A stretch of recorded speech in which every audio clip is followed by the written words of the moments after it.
Hi everybody, welcome to Paper Wishes Weekly Webisodes. I'm Lene Gehrig and I have got a fantastic collection from our friends at Craft Consortium. This is Wildflower Meadow Special Edition. It is gorgeous 6x6 papers, enamel dots. We've got rub-ons. I can't wait to show you what else we've come up with. So come back and play with us. So let's take a look at what's in this adorable little 6x6 paper pad. On the front and back covers, you have a series of cutouts, and then there are 4 of each design for 40 sheets of paper. And they've got this beautiful, look at that, embossed silver. Oh, it's gorgeous. Really beautiful premium papers. All these wonderful wildflowers with the butterflies. Let's just go from back to front. Here we go, more cutouts. Really beautiful. And the little characters that they've got in here with the bunnies and the moles and the butterflies and the dragonflies and the little mice, so cute. All right, so for this one, I used some rub-ons. This is a 5x6.5 inch card, and I started off with just actually a strip of blue paper. So that was probably just about 4 3/4 wide, and then probably 3 inches wide. And then I just added a little bit of Blue Lagoon Prism ink pad. I just used that along the edges here. And then I took this beautiful dragonfly paper. Let me see if I can find it. I think I passed it. No, I didn't. There it is. There we go. And I took this sheet and I just tore a strip from the top and I inked the edges on that with the French Navy ink pad, and then tore another strip from the bottom and then also inked that torn edge. And then just sort of fit all of those together, glued this piece here, glued this one here, then added a strip of Dazzle stickers. I tend to add my Dazzle stickers. These are fancy border dazzles in primary colors, but we also got some black and brown ones in there too. I tend to add those after I've added them to my card, which is kind of strange and backwards, I guess. You could add it to the paper and then put it down. But as I'm building my card, I sort of like, well, what else does this need? This needs a border. So how I accomplish that is I just tack it down to 1 inch, run it over here, and then when I get to here, I just take my little scissors and I just go snip, just like that, and it's a perfect fit. Also added a script greeting Dazzle sticker, also in primary, and this one is in a brown color, okay? Miss you. Then we've got some rub-ons, you guys, and I'm going to look at those rub-ons in a moment, but I also cut out one of these butterflies using my tiny little scissors and then added some enamel dots. And these enamel dots are just the right colors to pick up the colors in this paper. So let's take a look at the rub-ons and how they work. You get 2 sheets. There we go. 2 sheets of these rub-ons. And they come with a paper backing. I would recommend taking them and cutting them out and never trying to use your rub-ons like this, where you peel it and then stick your paper in like that and then try to rub it on. It's never worked for me. I always accidentally put my hand has too much pressure on another one, and then part of the bunny comes off, and oh, it's just a mess. So I would recommend just cutting out the ones that you want to use. You'll be much happier with that, and you're not going to ruin any of the other images. So what you would do is just place this down as a sweet little bunny. It comes with your very professional craft popsicle stick or craft stick that you're going to use to apply your little bunny to the paper. And I like to just start here and just work my way down. And then what's great about any rub-on really is that it's going to sort of change color a little bit. It's going to sort of, you can see it sort of releasing as you go. But if you're having trouble seeing that change of color on the rub-on, you can just take your rub-on and then just lift it like this. And if you see any part of it that's still sticking to your background, like right here, maybe we could zoom in a little bit. Right here, I've got a little piece that hasn't released. So I'm just going to drop that back down and go like that and continue to go all the way down.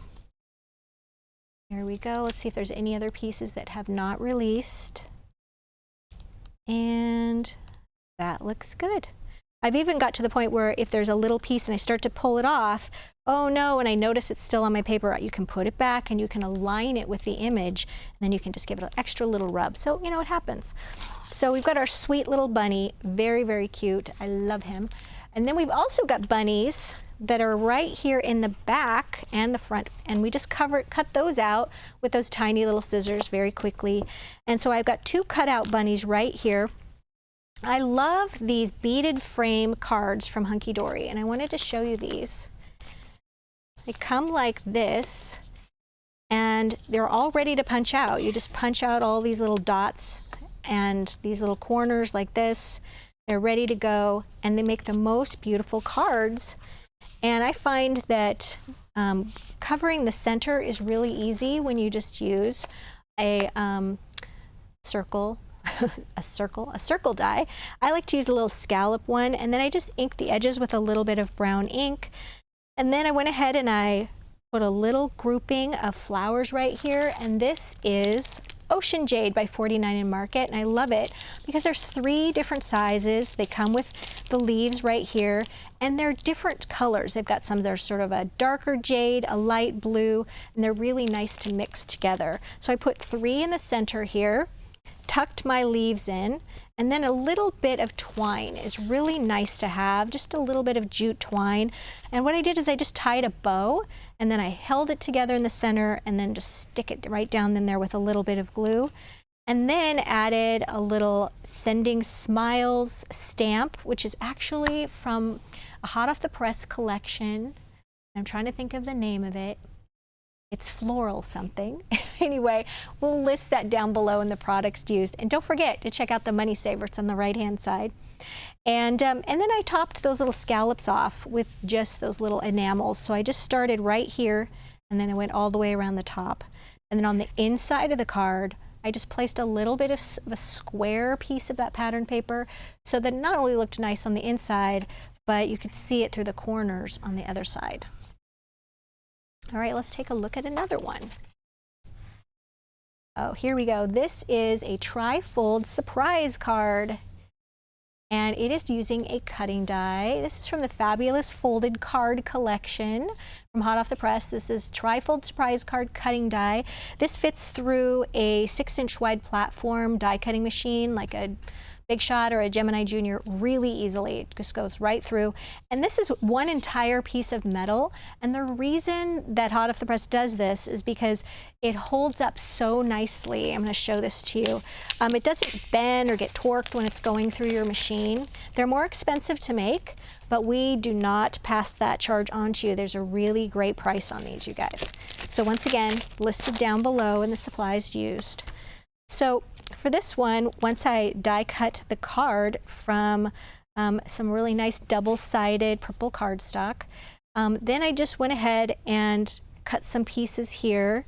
And what's nice is you can actually die cut the piece and then just trim it.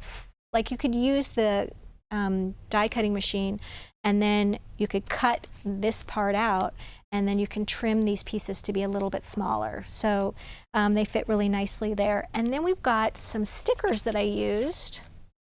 These are the We're Together Pastel and Pearl, or is it Pearl and Pastel? I always get that mixed up. And I used the green pearl ones, which were so pretty. And these little boxes are just this nice little place to add these. This is one of the rub-ons. And grab this one. I love that little ball container, and then just adding a little bit of that twine and then one of those enamel dots at the top and bottom. But of course I used a oval scallop cutting die for that. I wanted to show you how to fold one of these. Once you've die cut it, it's really simple. It just comes like this, and then there's a couple of folds right here, but this piece right here pre-scored, one is going to go down and one is going to go up, just like that. And once you've got that done, then these two just sort of naturally start to fold over, just like that. And then you've got your card. Very simple to do, really easy fold. So you guys, we've got a fantastic money saver on this collection. I would really encourage you to check that out. It's on the right-hand side over there. And we've got all the products that we used down below, so you could check that out. And if you're watching us on YouTube, the video link is in the description box right below the video. And hey, please subscribe. It really helps people find our channel, and hit that notification bell so you know when we are launching a new video that happens 4 to 5 times a week. And I'd hate for you to miss anything. So thanks for joining me today, and I'll see you next time.